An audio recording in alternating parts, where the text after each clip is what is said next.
What are some of the relationship red flags you ignored early on? I should have realized, when she had a negative comment to make about nearly everything, that she would eventually be unsatisfied with everything I did. I knew a gal like this. She also took a stack of pills every morning and told me they were for anxiety. I looked them up online. The one thing all three had in common was for treatment of manic bipolar disorder. The way she flirted with me when she had a boyfriend. Whatever they'll do for you, they'll do to you. Honestly, this seems so simple, but there is one selling point in my opinion. They didn't show any interest in what was important to me. I was raised to believe that if something was important to my significant other, then it was important to me. If they enjoyed ballet dancing, chick flicks, country music, insert activity I have no interest in, I would do my best to support them and find interest in it. It just shows their willingness to be supportive and to try and look at the world through my eyes. It shows they want to share something with me, even if it isn't their first choice. It shows, above all else, that they can be selfless. Luckily my music and writing are such a big part of my life that if my significant other doesn't show interest in either, I immediately know to move on. This is what ruined my relationship. I learned the hard way that narcissism can display itself in many ways.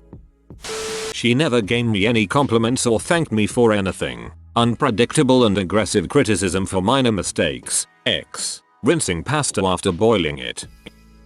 1. She was still living with her ex-boyfriend, and I ignored that, cementing myself in my mind as the blindest, dumbest man of all time. Always texting when we were together. That never goes away. Texting when out to dinner is the most infuriating thing that I routinely have to put up with. If I'm not interesting enough, then GTFO and don't eat the meal I'm paying for. My first serious college GF accused me of flirting with a high school friend of mine, another girl, BC of some Facebook posts we exchanged. She claimed that I was trying to start relationships with every girl I know from high school and just got lucky with my GF. When I asked her about it, she claimed that she had just stumbled upon it randomly, which would be feasible, but when I went onto the site to see how that could have happened, she would have had to go back 6 months into my comment history to find it, a time when we weren't even dating yet. She turned out to be insanely insecure. 1. He liked to pinch me. Later that turned into a playful pushing and a little bit of gentle slapping. I dumped him after he jokingly cornered me in his basement and shot hockey pucks at me. OMG, so funny. 2. He texted me at least 3 times a day with what you're doing. Turns out he was incredibly controlling and jealous. Her stupidity is cute at the beginning, but after a few years it finally gets you to a point of a breakdown.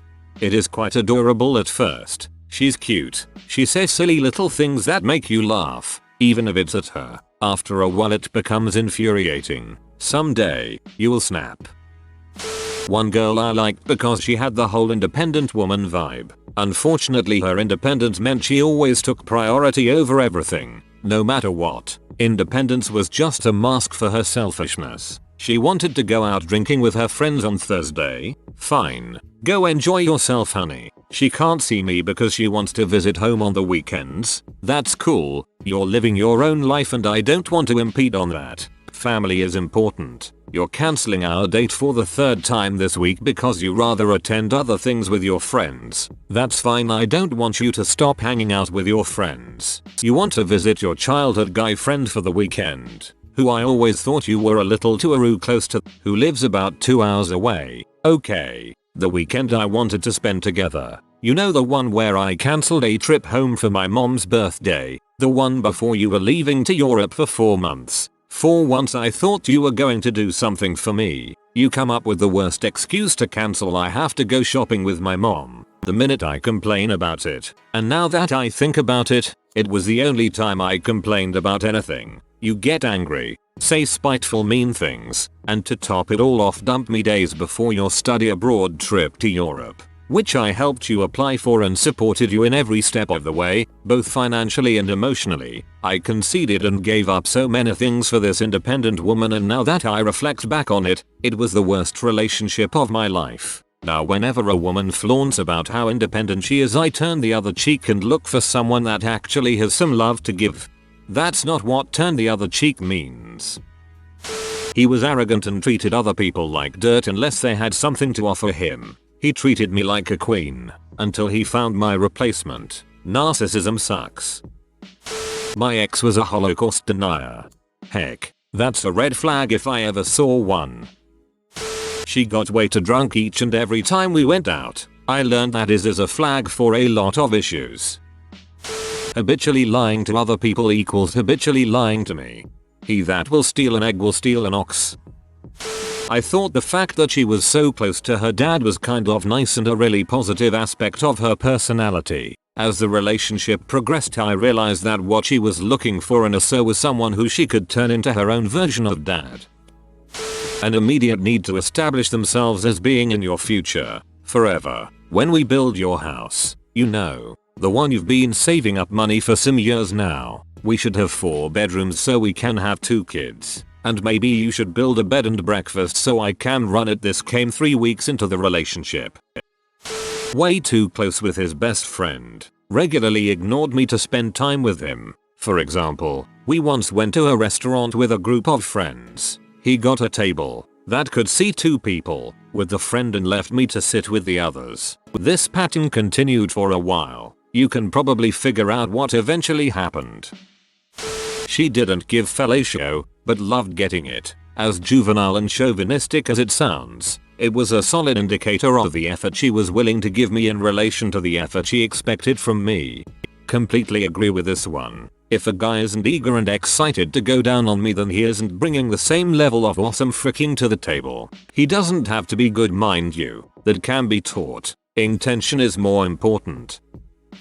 1. A lack of manners and consideration toward individuals in service jobs, waiters, bank tellers, the person and the drive up. 2. Does not want to spend time with your friends and family, which often coincides with you never being introduced to their friends and family. 3. She is extremely interested in your material possessions. The model of car you drive is very important. 4. Wants to hang out, but never wants to do anything physical. 5. Only seems to want to come over for physical play, never wants to actually hang out. 6. Angry when discussing anything in their past. Additionally, they are angry when discussing anything they don't particularly like or agree with. 7. A complete lack of stability in their life in general. Cannot hold a job, finish a project. 8. Try to keep you from doing things you love. I wish you'd spend less time doing martial arts and more time hanging out with me. 9. They are never punctual and are terrible about returning calls. 10. They are interested in changing your belief system set of values to something they would like. I've learned quite a bit over the years. She said the victims of 9/11 deserved what they got. Yeah, seriously. I should have learned right then that she was just a self-centered bee that said outrageous things to attract attention. I wasted 2 years of my life with her instead. Awesome. I dismissed that he treated his mom like crap, even though she did literally everything for him, down to registering him for his college courses because he wouldn't do it himself. Come to find, it's true that men treat women they're intimate with similarly to the way they treat their moms. He also flat out refused most of the time to hang out with my friends and was always saying his friends were better, but always wanted me to hang out with his friends, to a point where it felt like he and I never had time to ourselves. In spite of those things, we dated for almost 2 years, though if I were given the opportunity to do it over, I wouldn't have any part of it. I think you were smart to get away. Much better to date grown-ups. She was extremely moody. Like one minute she would tear someone apart, then the next she would help pay for the surgery of someone's dying grandparent. On some days she would be such a self-praising jackass that I could hardly stand it. She also rarely strayed from topics that took hold in her mind. Any thought which went against it was immediately thrown out. Regardless, I was visiting her every day basically, sometimes multiple times. Still much better than Dig though. I think we are dating the same girl. He complained about everything I did. If it wasn't his way, it was wrong. Had nothing good to say about any female he knew. Wants everything to be about him but not about me. Controlling with everything from bedtimes to money. Prude, jealous over everything but can have lovers and friends. Easily angered over trifles. Refuses to spend time with me but wants my every waking moments to be with him. Mismatch in libidos. Feeling like your relationship is a friendship is cool and all, but the physical components need to be there too? This is a huge red flag. It's a nightmare to feel like you're begging your soul for physical intimacy. In high school, the more I browse 4chan, the more I understand about you. The oh so attentive I will take care of you behavior that turned into him being total control freak, and that I never got to talk to anyone, including family, or look at anyone, especially waiters or anyone who might attempt to pay any kind of attention. I would actually deny knowing people who I hadn't seen in a while to attempt to not have a fight, or even have a job, no money to leave with. Finally left with $40 to my name or what clothes I could fit in my car. Never ever looked back. Also married, and divorced a bipolar man. Never ever trust a man who says the only thing they can't resist is temptation. They weren't lying. My then boyfriend had a habit of commenting on how his life has no meaning. He spoke of suicide a few times, but I would always change the subject and thought that as long as he knew I loved him, he would get over it. In hindsight, I was naive about two things. 1. I could change a man, and 2. That love is enough to stop someone from committing suicide. He never did. When I finally got the courage to break up with him despite the constant fear that he was going to off himself one day. I had a girlfriend that hated Chris Farley and thought Tommy Boy was an abortion of the cinema. Should have known right there. Oh, and on a lesser note, she burned her parents' house down. Serious depression, hinting that they'd commit suicide if I left them. Terribly impulsive behavior. Run for the hills. This is a relationship that taught me never to stick my dong in crazy. I dated a man that was this way. The breakup was terrifying. I dated this guy who could never let me be right about anything. Even if he agreed on the topic, he'd always play devil's advocate to get me to think other things. Poor grammar, bad dating history, and clinginess. I'm guilty of this sometimes, I'll admit. I bet many Redditors are. I do it occasionally because it annoys the heck out of me to hear someone espouse a strong opinion when I think they only hold that opinion because everyone else does, or they haven't thought through that opinion very clearly. I tend to do it even if I agree with them. I guess it's a bad habit. I now consider it a red flag when I date a girl who mostly has guy friends. This means maybe the random girl, but for the most part all guys. Usually they end up being very insecure and love male attention a little too much. It also sucks because in the end, at least half of their friends are secretly in love with them and end up hating me as a result. No fun. I am a female who has always been skeptical of the girl who yells from the rooftops how she's one of the guys or hates girls cause girls are all drama. It's them. They have issues. Not always, but a good amount of the time. She always had to include my ethnicity whenever referencing me. Literally any time she said boyfriend it was preceded by Asian. I'm not even a real Asian. He didn't like my sister or my mum, or my brother, come to think of it, and let me know about it all the time. But if I even mentioned anything remotely annoying about his family, it was like I slapped him across the face. He resented me because my family had more money than his. What am I supposed to do? Apologize for the fact my dad worked his ass off for 30 years on oil rigs? Oh, and he never, ever trusted me because his first girlfriend cheated on him. I thought maybe I could be the one to regain his trust. To help him realize no, not all girls are cheating skanks. Nope, he just cheated on me instead. Should have realized when all he talked about was football and Halo that we would have nothing in common. In my defense, it was high school and my self-esteem was so low I didn't think anyone else would want me. Turns out he was in butthole. Big surprise. I finally grew a backbone when he made a fat joke about my best friend at my 16th birthday party and she ended up crying. Friends before stupid relationships, always. She never asked a single question about me on our first few dates, just kept going on about herself. You can imagine how that worked out. Had this happen again recently, and decided not to call that girl after the second date. Lesson equals learned. When I in high school, we had these practice partner AP tests. My girlfriend and I were always partners. I realized now that she wasn't very intelligent and she only played the part. Every time we had a disagreement on a certain question, my opinion was always the one that was thrown out and hers was used instead. This always bothered me and I should have brought more attention to it, especially since we were getting most of them wrong. But hey, she was willing to kiss me and that was worth the C's and B's instead of the A's at the time. I wished I had broken up with her then instead of doing it a year later and wasting my whole first year of college on a dying relationship. Also, she had smelly armpits. TL. DR. Girl with smelly armpits made me second guess myself. The bulge in her pants. Hi, I am normal and I carry a backpack full of green flags around with me. This is a red flag. Jealousy. She had many guy friends. Was not thrilled about me having any lady friends. Before I started dating my GF, she cheated on her then current boyfriend with me. Guess what? She cheated on me. Multiple times. Definitely should have seen that one coming. She also cheated on me with said former boyfriend. Seriously, WTF was I thinking?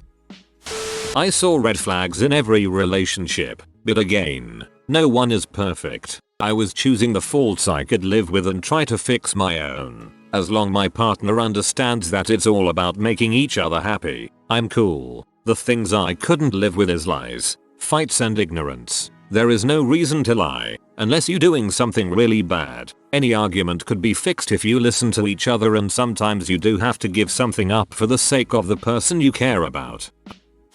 1. Double standards about everything.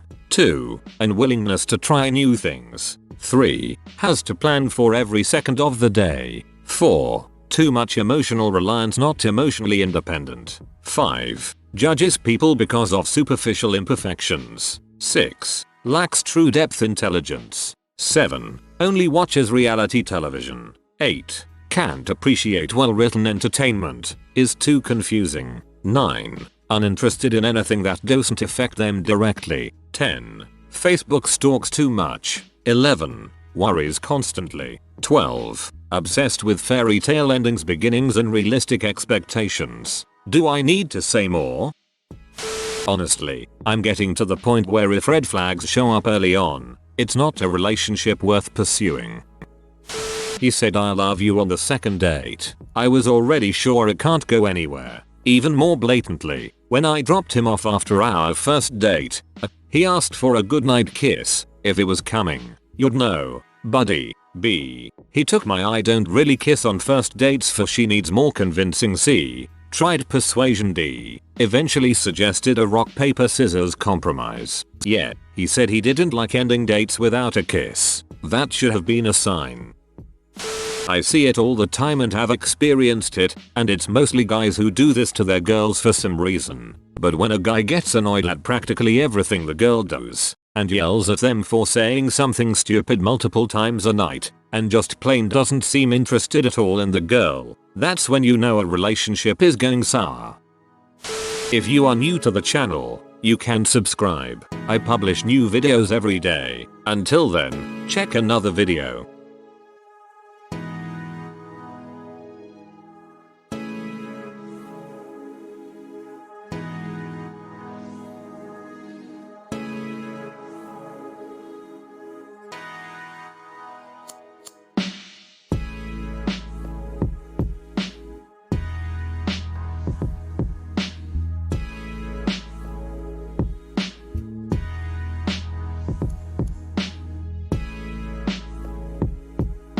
Bye for now.